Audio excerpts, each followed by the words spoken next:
this. All right, we are rolling. We're rolling, and I am with Devin Graham, or Devinsupertramp, as you may know him from the social media world. Hey, everyone. Guys, I'm so excited, Devin, dude, that you've agreed to just encourage this little video series and like. It took a lot of convincing. It took a lot of convincing, but I'm glad I could be part of it. A lot of convincing. I promised him a back massage. I promised him Indian food, you know, and all those things. I would gladly take Indian food any day. Yeah. All right. The back massage, not so much, but the Indian food, absolutely. But, you know, the interesting thing about Devin, you guys, you have to know, I've known Devin since 2008, we just discovered.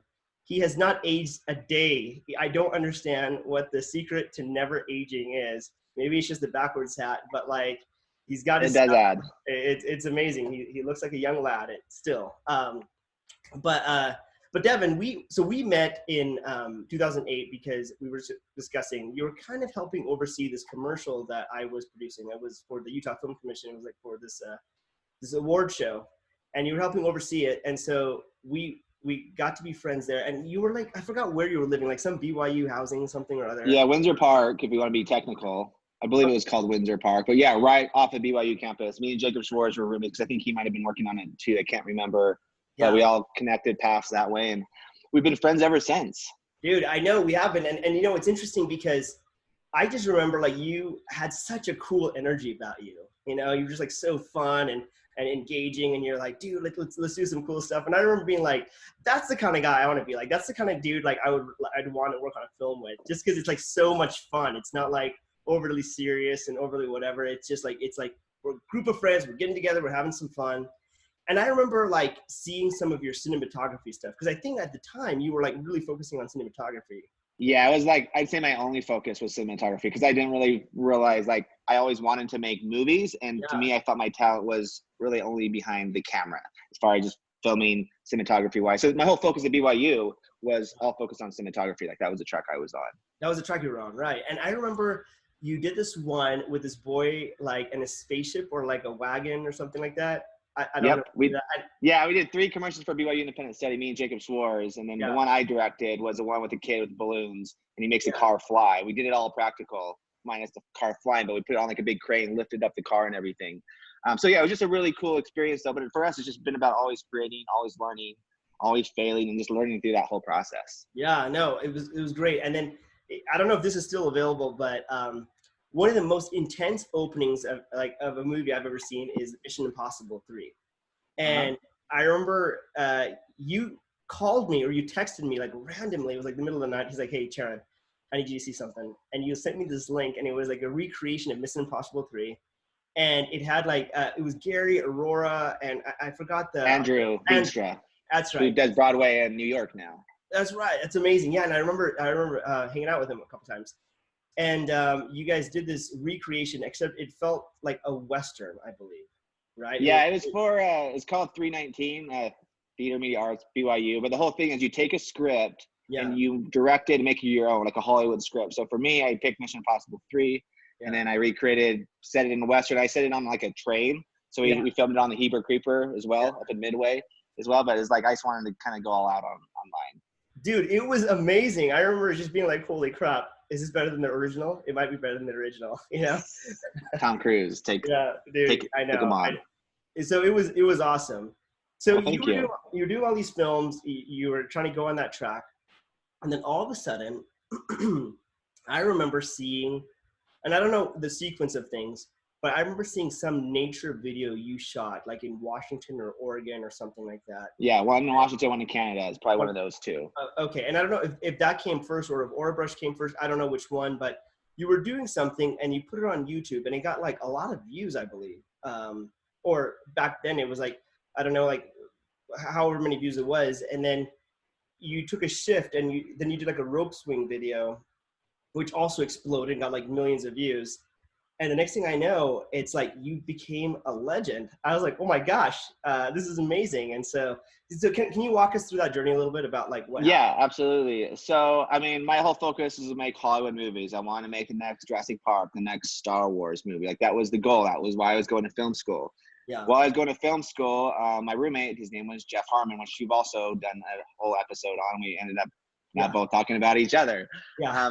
But for me, Jeff was like, he was doing marketing. Like that was his focus. It wasn't film at all. And he was like, YouTube's going to be the next big thing, Devin. Like you need to get on that. You need to get on it early. And I'm like, it doesn't really seem like a filmmaker should be on that type of platform. It's not really high quality videos. Yeah. But he's like, just trust me on this.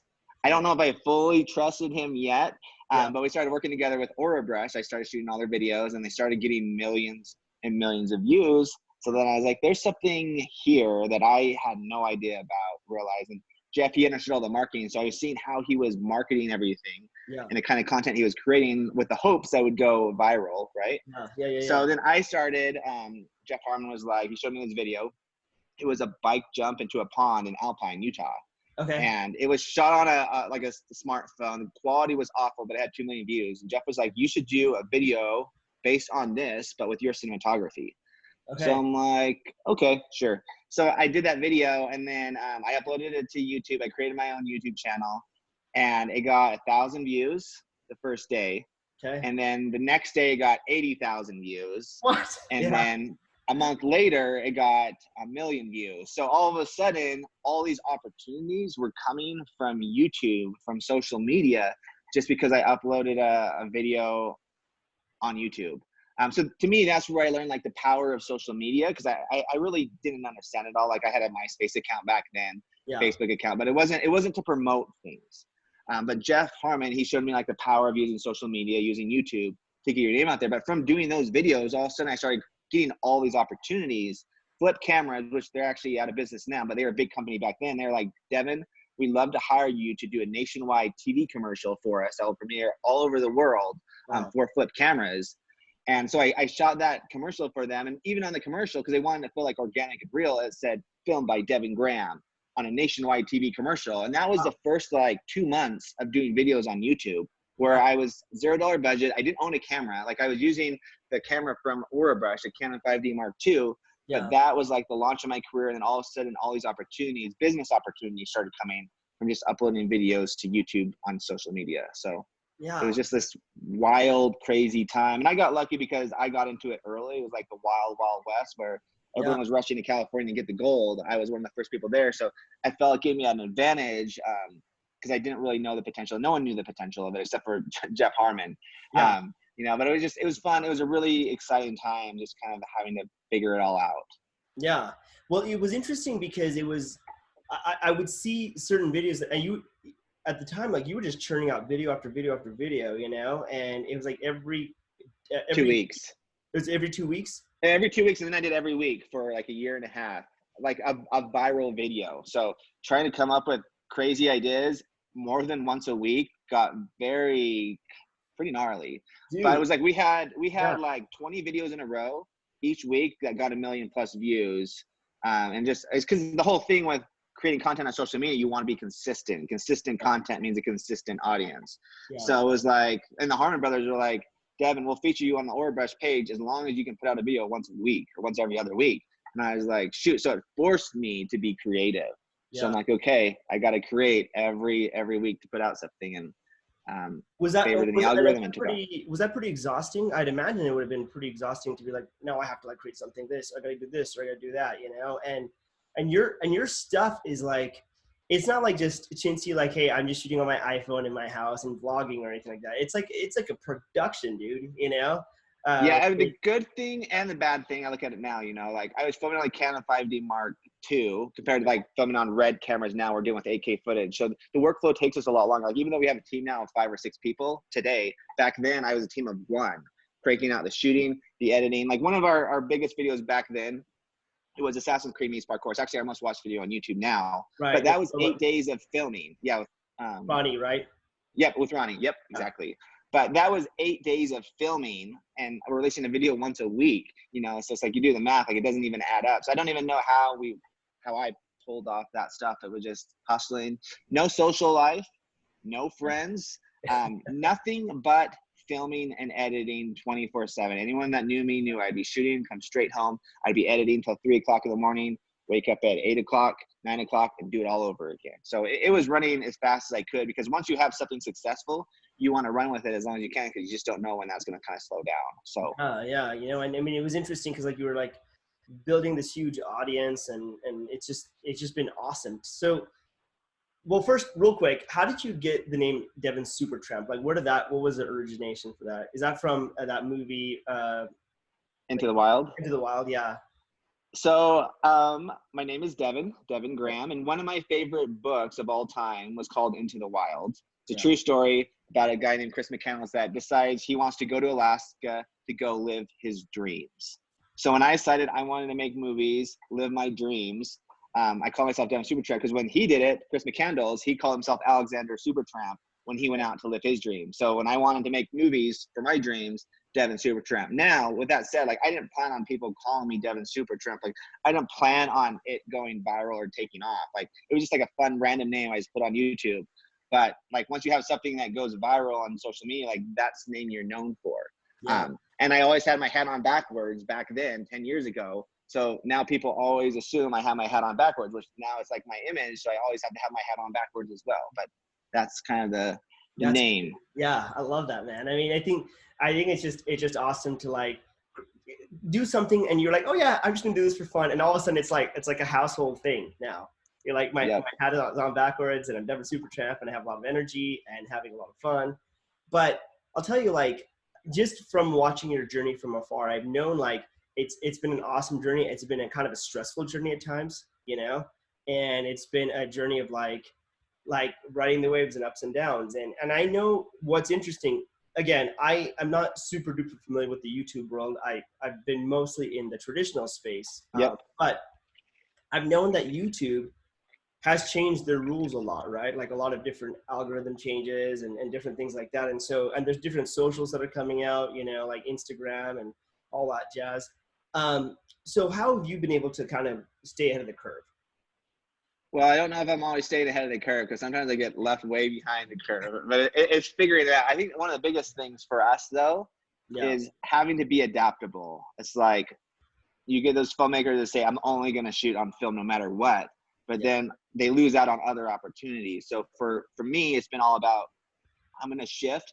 It's not always going to be things I want to shift towards, but I need to keep something about that I'm still passionate and excited about. Because if I'm just creating content that hopefully get some views, I'm going to lose. Like I'm not going to become successful as far as even just my own personal happiness. So for me, it's like, okay, we see Instagram becoming a bigger platform. We're going to start doing stuff on Instagram. One of the hardest things for me was once Facebook started becoming a player in the video world, the most successful videos were vertical videos. We go from like 16:9 like movies to all of a sudden vertical. And it was like, and this was Dan Harmon with the Harmon brothers. He's like, Devin, if you want to be successful on Facebook, if you want to stay ahead of the curve, you need to do square and vertical videos. And I was like, I don't want to do that. But he's like, I promise you, like you'll get 4 times more views if you can do that. And we did that. And back then, this is like 2.5 years ago, we instantly saw like 6 to 8 times more views on Facebook. That's crazy. Once we turned our videos vertical and square, because it was essentially taking up more real estate when people are scrolling through their feed. Instead of it being like a little box, it's a big box covering their whole screen. But I mean, we were able to monetize our Facebook page, and we were averaging at that time, it's substantially dropped now, but we were averaging 200 million views a month plus.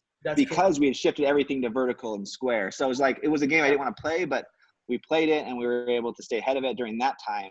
And we were able to monetize it as a business. That's crazy, man. Have you heard much about that new platform, Quibi? Have you heard about that? We have.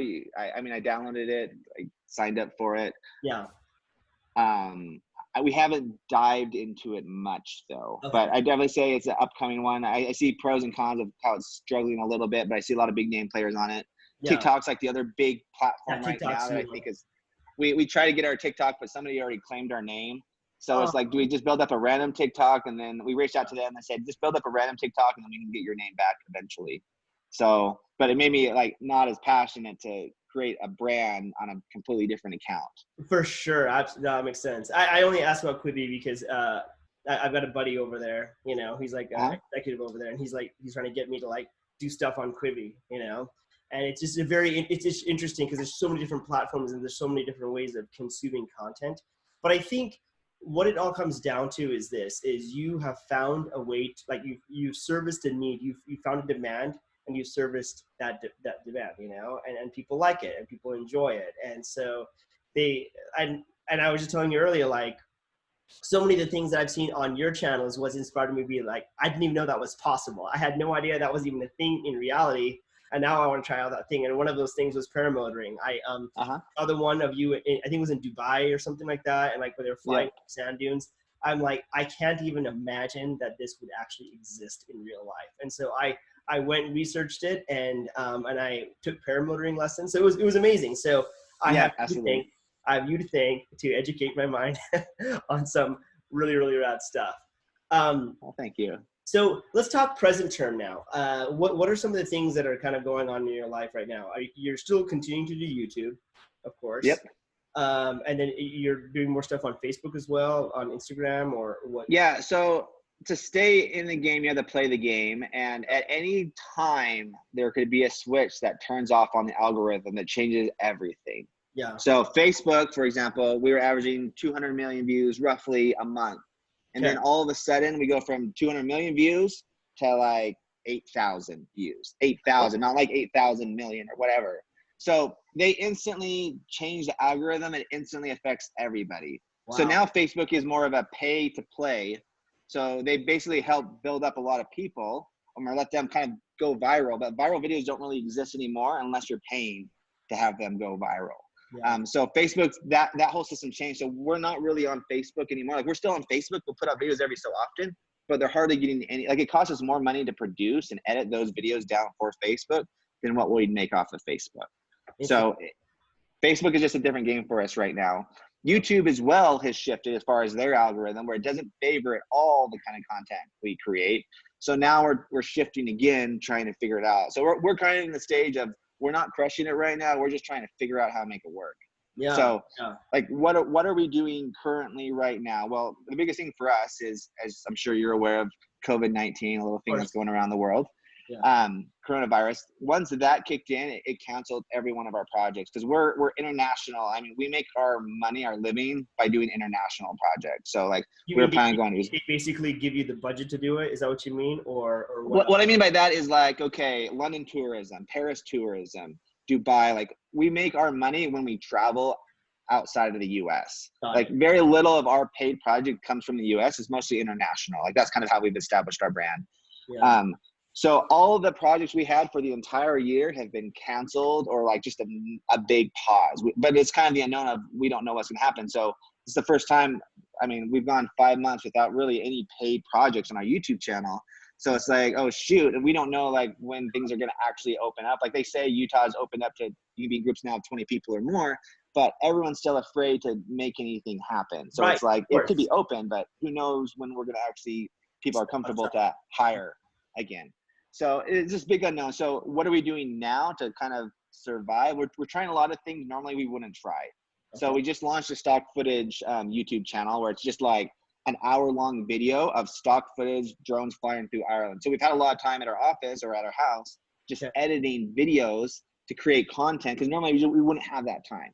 Yeah. But now we have that time. So we're just doing a lot of random projects with the hopes that it will take off down the road, where now we can sell stock footage because we've edited through all these videos. Another thing we just launched, we call it the Filmmaker Challenge.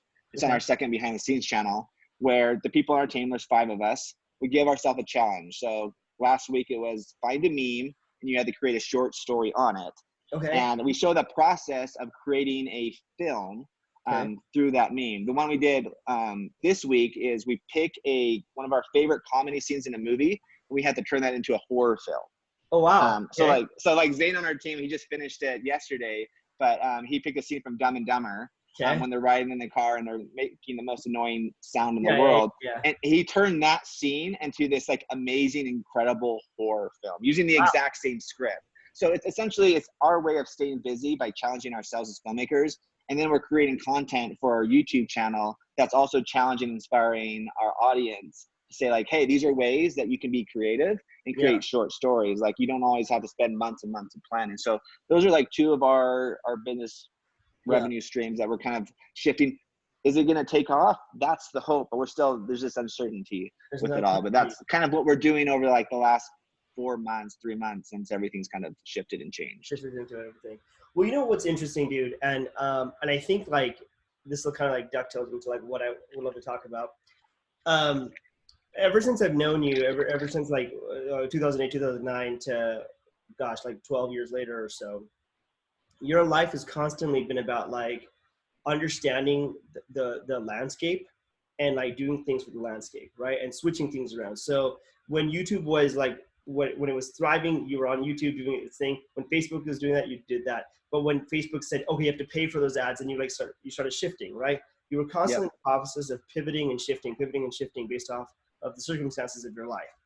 And your life, I know, like especially during those beginning years, was filled with like a lot of uncertainty, right? I mean, I remember you were telling me like you were like living in a van in Hawaii, you know, doing all these things, but you were doing what it took. You were doing what it took, and now you know you were able to make a good business for yourself and whatnot. But no one would have ever thought in 2020 the world would completely shut down, right? And it's interesting for me. I was the reason why I moved back to Utah was I really want to produce TV shows here in Utah and have a lot more control over that. And I felt like my time in LA learned all about how a set should work and run. And I said, okay, I'm gonna duplicate that right here. And so I was doing that. I was putting together a show. I had two TV shows. One I was working with VidAngel on. The other one was kind of independent. And then everything happened with COVID. And so everything kind of shut down, which I'm not blaming anyone or anything. It's like, this is just the situation. This is just what happened, right? So absolutely. It's interesting because your life is all about being flexible and adaptable and going with the flow, going with the change, not setting any expectations of like, this is exactly how it should be. And maybe earlier on you might have felt that way. And then Jeff Harmon was like, dude, look at YouTube. And you did. And you're like, whoa, this is not how I envisioned life was going to be, but I'm happy. I'm going with it. So I guess right now you're shifting and coming up with these cool ideas and filmmaker challenges and whatnot. How would you inspire someone, or what would you say to someone that has kind of had like maybe a little bit more of a rigid way of life where they've expected certain things to be a certain way? Stability comes from this particular job or this particular way of life. How do you inspire those people to keep going and to find happiness and to find joy despite this incredibly uncertain time? Yeah, so I'm not the best person on advice because I think the biggest thing with me is I am always making it up as I go. Like I'm not going on any kind of theory or anything I learned in school. It's like, if this doesn't work, don't give up on your first try. I first say that, like if you try something, but don't spend months on something that's just not working. Yeah. So like the big course we just launched, our filmmaker challenge, where we're doing different challenges. Like we realized on week 2, we've done it now for 3 weeks almost. Yeah. Week 2, certain things just were not working. Right. So it's like, shoot, this does not work. We need to shift everything pretty drastically. We got to try, we're still pursuing it, but we're changing a lot of things inside of what we're doing to make it more efficient. And I think the more things you can try, the more chances you have of something becoming successful. Yeah. Don't put all your eggs in one basket, as they always say. But I think the more different avenues you can try, because the thing is, we don't know if this filmmaker challenge thing we launched is going to work. But we also have our third channel now, Visual Escapes, which is all like stock footage, like these relaxing videos. We also have that as a different source of potential income if it takes off. But there's definitely a lot of uncertainty even for us. But I think the biggest thing for me is any course that you're taking, anything that you're pursuing, is make sure you're still excited about it. Because if you're just doing something that you could care less about and it takes off, like you're going to be in trouble because people are going to expect you to continue to do that. Yeah. So for me, I think one of the biggest things of why I've seen any amount of success is just being adaptable, being flexible, and knowing that it's going to change again, but still stay true to like your values, but also stay true to like what excites you, what gets you out of the bed in the morning, like that kind of stuff. And I think that's been a huge part of it because it is exhausting. You do feel like giving it. Like I constantly feel like, I'd say the last 2 months of my life have been the hardest as far as in my life.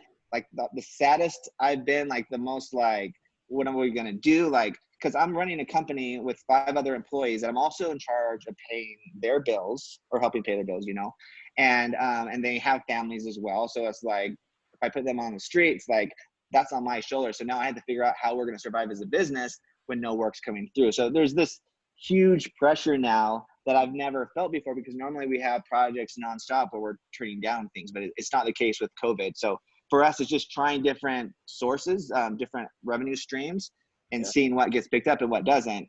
And the good thing about all this is we're focusing on all these things normally we just wouldn't have the time for, but it's all stuff we're excited and passionate about. Yeah. So like it makes us excited to go to work, even though it's like we don't have any paid projects, but we're excited to create content of stuff we're excited about. Yeah. I don't know if that answers the question. No, it does. You know what? The thing is it really does, because one of the things that I have discovered about myself, I guess you could say like this is one of the greatest discoveries I've learned being in COVID and during this COVID-19 situation was I found myself like always so busy, right? I had all these different projects, like these different TV shows, and like my mind was like racing. I should focus on this. I should focus on that. And there were times when I was like, I gotta slow down. And I wasn't, but now I'm forced to slow down, right? Yeah, absolutely. And slowing down, I started reflecting on things, and I realized, and this is kind of a shocking realization for myself, but I realized that for a lot of my life, I was living a bit of a lie. And I say that because I wasn't completely authentic to myself. I wasn't completely authentic to like, is this bringing me joy or not? A lot of times I was working on projects because other people were like, dude, this is awesome. You should totally do it. You have to do it. Yep. I was like, okay, yeah, I'll go for it. I'll do it. And it was either like I was relying on other people's excitement, or I was relying on other people's expectations. Whatever it was, I was doing things because other people were saying I should do them. Yep. But I never really took the time to see, is this something that I should do? Is this something that I really want to do? Right. And the more I started realizing that, the more I was like, wow, when I'm not living authentically, I'm not living in power. And so it's really cool what you're saying. Hey, even though you're not being paid right now, you're still excited about what you're creating. Like then that excitement is honest, right? That excitement lets you know, hey, I at least I know I'm being authentic with myself. And even though it's a very uncertain time, I'm being authentic and trying to do my best in a situation that is presented to me. So yeah, no, I love that insight. And one of the things, just adding to what you just said with that, like we had a team meeting last week, and one of the things I realized as we were talking is like the saddest thing that's going to happen over this next year is if our team realized everything we create over this last year because of COVID is stuff we're not proud of at all. Like that's going to make me the saddest out of anything that can happen to us. There's a couple other exceptions like death and that kind of stuff, of course, yeah, but if we just spent the last year of our lives busy but not creating stuff that we actually cared about, to me is going to make me the saddest, knowing our team, like people on our team, like I'm just ashamed and embarrassed of everything we spent the last year. Like I want to make sure that what we're creating is stuff that we're excited about, that we care about, even if it's not getting views, even if it's not bringing in money, but I still want to make sure that we're genuinely happy with what we're creating. So for me, it's been a learning process, because you still got to make money. There's a lot of other factors, but it is important that whatever you're doing, as much as you can do, make it something that you're proud of, that you're excited about. Yeah. I remember, in fact, I forgot who I was having this conversation with, but it was one of these calls, but I happened to become friends with Jake Eberts. He's passed away since, but Jake Eberts was the producer for Robert Redford. He produced like a lot of big movies, River Runs Through It, Chariots of Fire, like huge movies that you would have heard. Anyway, he was sitting down and he was chatting with me. And at the time I was getting into filmmaking and had all these questions and stuff. And he told me something that I always remembered. And he said, listen, Charan, whatever you do, make sure it's something you're truly passionate about. Like, don't go do a movie or something just because it could potentially make you a lot of money. Don't ever do that. Like, do it because you're genuinely passionate about it. And he said, and he was like talking about movies that he's done that like he was really passionate about, like River Runs Through It, Chariots of Fire, and they did really well. Like they were awesome. Yeah. He said, but I only did one movie where I knew going in I was not passionate about it. I was not excited about it, but I went and I did it. And I did it because, my kids told me that it could be really good and it would make a lot of money and stuff. And I put so much effort and it failed. It bombed so hard. And I'm like, oh, that's too bad. What was the movie? And yeah, I want to know what it was. I know, I want to know what it was. It was Mario Brothers. You remember that? Oh, really? I love Mario Brothers, though. Yeah. I love the movie. I watched it for my birthday last year. You did? I know it gets a lot of bad hype. Yeah, for whatever reason, he just wasn't passionate about it. He didn't like it, but and I guess it didn't do that well. It didn't do that. It didn't do well at all. Yeah. So affected me. But I'm glad, you know, I'm glad that you enjoyed it, you know. But it's interesting because he kind of told me something that, like, it's just like, look, if you're going to put your attention into something, you might as well have it be something that you truly enjoy. Yeah. And not with the hypothetical of, oh, I could probably make some money, and that's why I want to do it, you know? Yeah. So it was good. In fact, you're one of the people that taught me about that too, because I remember, I don't know if you remember this, but like there were times in my life I was really struggling financially, and I was like coming to you and talking about like YouTube and stuff. And I'm like, dude, how did you do it? And you told me, like, Charan, your intention can't be, I need to make a lot of money, and that's why I'm going to do this YouTube thing. You can't do that. Like, you've got to do it because you genuinely want to do the thing, you know? And you were telling me, like, hey, the first couple of months, years, however long, he's like, I didn't make anything. I was struggling. I just was doing it. I loved it. But then, sure enough, the empire was kind of being built, and then money started coming in. And here's the deal, like, back then, it was interesting because the stresses were, well, you were just by yourself, single, you could live in a van, it was fine, and you could do it. Right now, much more of a stress. You're taking care of a whole team, and plus you have gotten married and you have a child as well, which congratulations, by the way, which is amazing. Thank you. And so, of course, the pressure is going to be harder, right? Yep. The pressure is going to be harder. So I guess the trick is, how do you still stay honest with yourself when now you have all these other expectations and things that you're trying to juggle? Like, what is the trick to that, would you say? Well, I don't know if I have a trick for it, but I know one thing that has helped me is this saying of this too shall pass. So knowing that, like, there's going to be times in your life where you're just going to crush it. Like, I've seen that on YouTube where every video we put out would blow up millions of views. But we've also had those times, and now would be one of those times where life is scary, and anything we put out is not getting hardly any views that we thought it would, you know. But it's like, this too shall pass. This bad time will pass. This good time will pass, but it will eventually get better. It'll get worse. And it's just knowing, like, eventually we're going to get through this, like, and things are going to be okay. Life is going to move forward. Life is going to find the way, as they say in Jurassic Park. Yeah. And it is figuring out, it is also making sure, like you said, like, you got to be excited about it. You got to be passionate about it as much as you can. There's gonna be some times where you're not, and that's fine. That's understandable. It happens to us all the time. Yeah. But I mean, honestly, we are making it up as we go.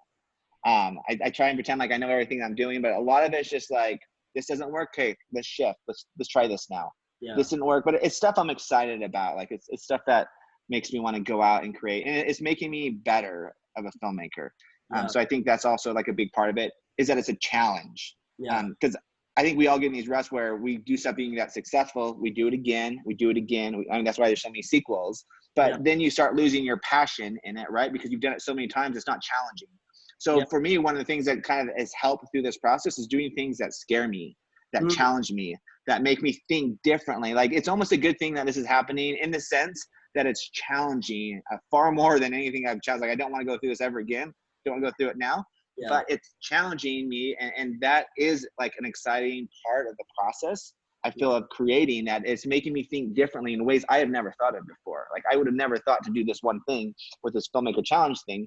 And who knows if it's going to take off, but it's forcing us to be creative in ways we've never explored before. Yeah.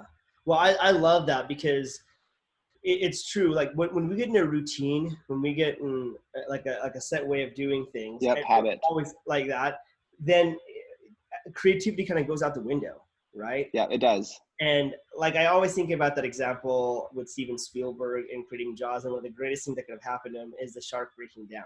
Yeah. And that caused him to be like, all right, what are we going to do? How are we going to make this movie when this mechanical shark doesn't even work, right? They use barrels. Is that what they used? Yeah, well, you know, the barrels, because what they did is, like, the same thing you're saying is, like, it's not working. So how can we create suspense? So what they did is they realized they shoot the shark with a harpoon, and then there would be a barrel. So you never see the shark, you see a barrel moving.